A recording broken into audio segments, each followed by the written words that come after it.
Hello বন্ধুরা, আজ আমরা চলে যাচ্ছি আর একটা নতুন জায়গার উদ্দেশ্যে। সেটা হলো চেন্নাইয়ের মৎস্য নারায়ণা বলে একটা মন্দিরে। তো সেটা আমার বাড়ির থেকে বেশ অনেকটাই দূরে। তো আমরা বেরিয়ে পড়েছি এখন মোটামুটি বিকেল 5টা বাজে। আমি প্রথমবার যাচ্ছি জায়গাটা, ঘুরে এসে অভিজ্ঞতা জানাবো, আর তোমরাও ভিডিওর মাধ্যমে দেখতে পারবে। তো কখনো কেউ এখানে এলে, চেন্নাইতে এলে তোমরা জায়গাটা ঘুরতে পারবে। শুনেছি খুব 2 ঘন্টা গাড়ি রাইড করার পর আমরা একটা চায়ের দোকানে এসে দাঁড়িয়েছি। সেখানে নিজেরা চা খাবো আর দিদিনকেও একটু খাবার খাওয়াবো।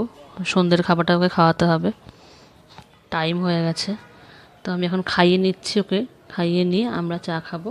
খেয়ে আবার এখান থেকে মন্দির একটু দূর আছে, সেখানে যাব। তো এর পরের ভিডিওতে তোমরা মন্দিরের ভিডিও দেখতে পাবে।